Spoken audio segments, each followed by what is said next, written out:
खुदाम यीशु मसीह जो कि हमें ताकत बख्शता है ताकि हम सभी कुछ कर सकें, उसी के नाम में आपकी सलामती हो।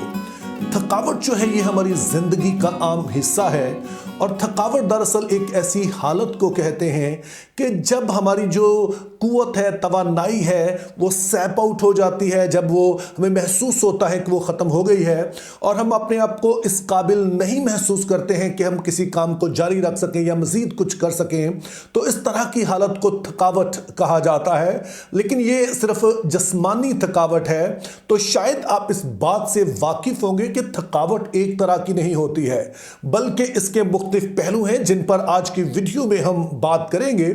लेकिन इससे पहले कि मैं अपने इस टॉपिक की तरफ आऊं, मैं आपको याद दिलाना चाहता हूं कि खुदा ने ये फजल दे रखा है कि हम हर रोज इस चैनल पर वीडियो अपलोड करते हैं। ये सुबह 5 बजे अपलोड हो जाती है। तो इसका मतलब है कि 5 बजे के बाद जब भी आप अपना YouTube चैनल खोलेंगे तो मेरी वीडियो वहां पर मौजूद होगी। लेकिन ये उन लोगों के बारे में कह रहा हूं जिन्होंने इस चैनल को सब्सक्राइब किया है, और अगर आपने अभी तक नहीं किया है तो जरूर करें, क्योंकि बाज लोग इंतजार करते हैं कि कब उन्हें कोई ये वाली वीडियो भेजेगा या शेयर करेगा तो फिर वो देखेंगे। आपको इसकी जरूरत नहीं है। अगर आपने चैनल सब्सक्राइब किया है तो जब भी आप YouTube खोलेंगे तो जो मेरी ताज़ा वीडियो होगी जो हर सुबह 5 बजे अपलोड हो जाती है तो वो आप देख सकेंगे।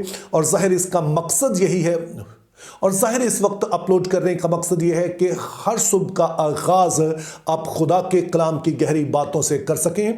तो अब आइए हम आज के मौजू की तरफ चलते हैं। और जैसा कि आप जानते हैं कि हम चंद दिनों से ज़बूर 23 पर गौर कर रहे हैं, जो कि तारीख़ बाइबल का मशहूर तरीन हवाला समझा जाता है, जो लोग अक्सर इसे पढ़ते हैं। तो इसकी पहली 2 आयात पर हम गौर कर चुके हैं, यानी कि खुदावंद मेरा चौपान है, मुझे कमी ना होगी। वो मुझे हरी हरी चरागाहों में बैठाता है, वो मुझे राहत के चश्मों के पास ले जाता है। तो आज हम तीसरी आयत पर गौर करने जा रहे हैं, यानी कि वो मेरी जान को बहाल करता है। और ये दरअसल तीसरी आयत का सिर्फ पहला हिस्सा है और आज हम इसी पर गौर करेंगे और दूसरे हिस्से पर आगे किसी वीडियो में हम गौर करेंगे। तो जैसा कि आप देख सकते हैं कि इससे पहली वाली आयत में जो जिस्मानी ज़रूरियात हैं उनकी बात की गई है, और इसके बाद वो कहता है कि मेरी जान को वो बहाल करता है। तो इससे हमें समझ ये आती है कि सिर्फ हमारी ज़रूरियात जो है वो जिस्मानी नहीं है, बल्कि हमारी कई तरह की ज़रूरियात हैं और खुदावंद जो है वो उनका भी ख्याल करते हैं। और अभी जिस आयत पर हम गौर कर रहे हैं इसमें ख़ास तौर पर जो 2 अल्फाज है वो इंपॉर्टेंट हैं, यानी कि मेरी जान और फिर बहाल करना। तो इसमें पहली दिलचस्पी की बात यह है कि इस पूरे जो फिक्रा है, यानी कि वो मेरी जान को बहाल करता है, इसके लिए इब्रानी जुबान में सिर्फ 2 ही लफ्ज इस्तेमाल हुए हैं, नाफशी, यशोवेव। नाफशी का मतलब है मेरी जान और यशोवेव का मतलब है कि वो बहाल करता है। तो ये दोनों ही जो अल्फाज हैं बाइबल मुकद्दस में बड़ी अहमियत रखते हैं। तो आइए हम इन दोनों अल्फाज पर बारी बारी गौर करते हैं। तो पहला लफ्ज जो है यानी नफैश, बाइबल मुकद्दस में इसके कई तर्जुम किए गए हैं।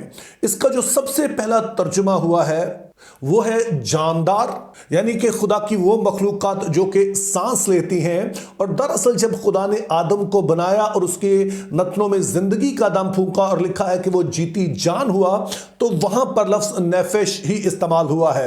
और फिर इसका जो दूसरा बाइबल मुकद्दस में तर्जुमा किया गया है वो है जिंदगी। इसी का तर्जुमा बाज़ औक़ात दिल भी किया गया है, इसी का तर्जुमा बाज़ औक़ात ज़हन भी किया गया है। तो इस तरह से हम देखते हैं कि ये लफ्ज़ जो नफश है दरअसल हमारे पूरे वजूद का अहाता करता है।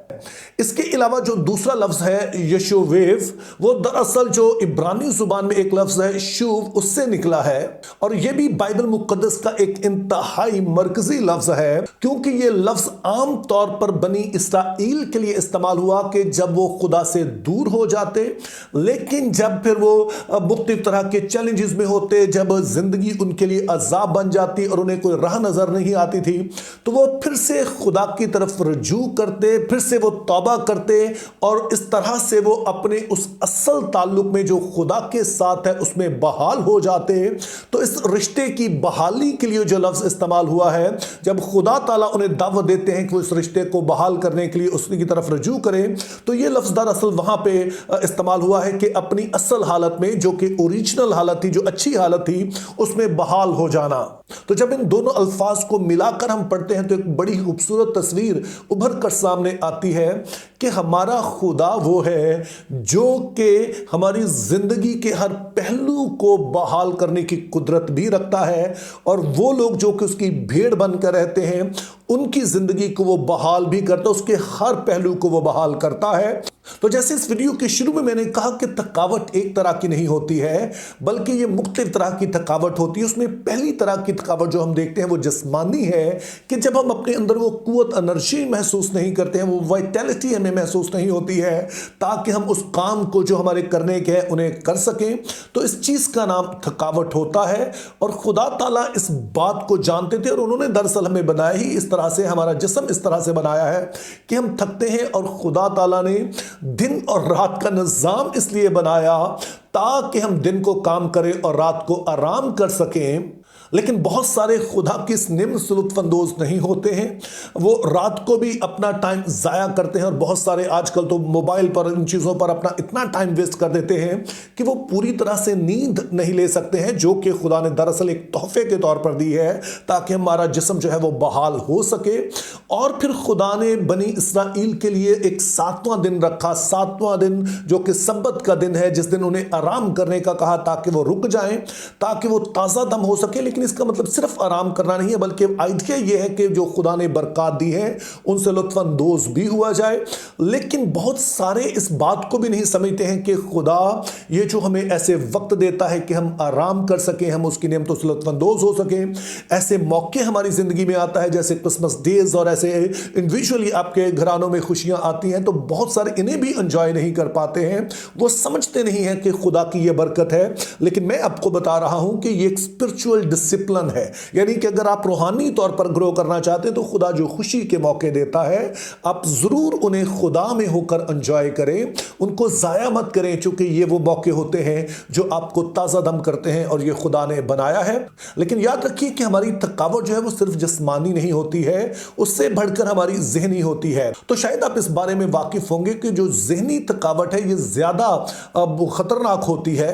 और दरअसल कहा जाता है कि 8 घंटे अगर जिस्मानी काम करें और 2 घंटे जहनी काम करें तो ये बराबर ही हो जाता है। तो इसलिए जो जहनी तौर पर थकावट है उससे भी हमें बहाली चाहिए होती है। और ये जहनी तौर पर हम उस वक्त थकते हैं जब कई तरह के मसाइल हमारे सामने होते हैं, हमें मालूम नहीं होता है कि इनका क्या करना है। हम सोचते हैं, कुछ राह के बारे में सोचते हैं, इधर उधर हाथ पांव मारते हैं, लेकिन नहीं जानते हैं कि क्या करना है।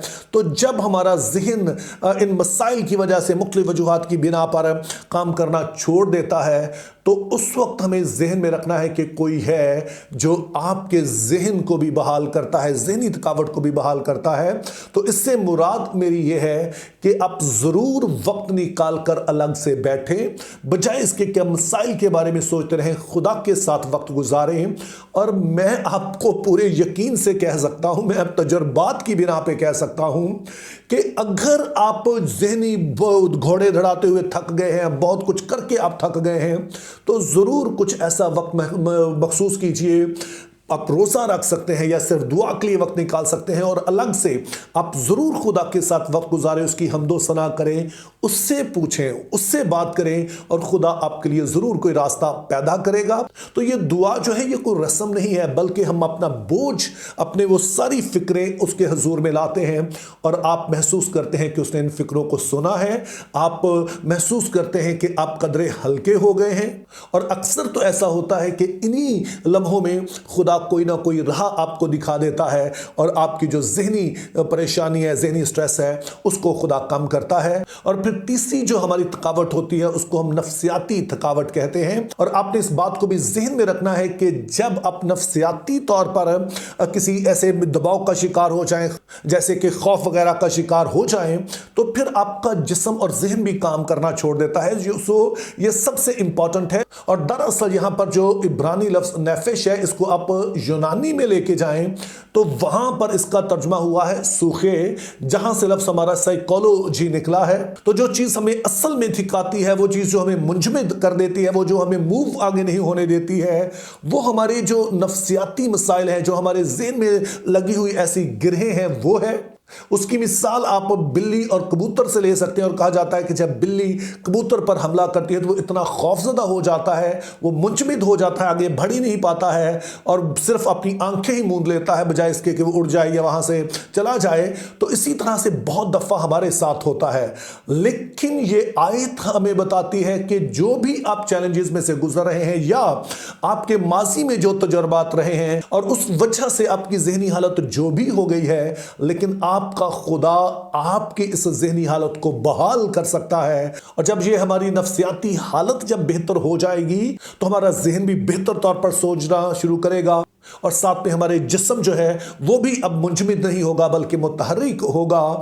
लेकिन अगेन मैं इस बात पर जोर दूंगा कि आपने ज़हन में रखना है कि ये बात हो रही है उन लोगों की जो कि वो खुदावंद के साथ जिनका रिश्ता है, जो कि अपने आप को भेड़ समझते हैं। वो तो चरवाहा है ही, लेकिन साथ में हमारा भी भेड़ होना ज़रूरी है, यानी कि वो जो कि चरवाहे की आवाज़ सुनती है, जिस पर भरोसा करती है, उसके पीछे चलती है। तो ये उन लोगों की बात है। तो जब वो ऐसा करते हैं तो वो हमारी जहनी हालत को बदल देता है, नफ्सियाती हालत को बदल देता है, जिसका इम्पैक्ट हमारे दिमाग पर भी होता है, हमारे जिस्म पर भी होता है। और यूं हम देखते हैं कि हम उस सारी थकावट से निकलकर बहाल हो जाते हैं। या दूसरे लफ्जों में आप कहेंगे कि हमारा जो चरवाहा है वो हमें रूहानी जिंदगी अता कर देता है। और जब हमारे अंदर रूहानी जिंदगी होती है, स्पिरिचुअल लाइफ हमारी ठीक होती है, तो फिर हम जिस्मानी और जहनी तौर पर भी बहाल होते हैं। और वो सिर्फ एक ही है जो आपका चरवाहा है, उसकी भेड़ बनिए, उसके पीछे चलिए, उसकी सुनिए। चूंकि दाऊद का ये कहना है कि वो जो मेरा चौपान है वो मेरी जान को बहाल करता है। Think biblically, live purposefully, have a very good day.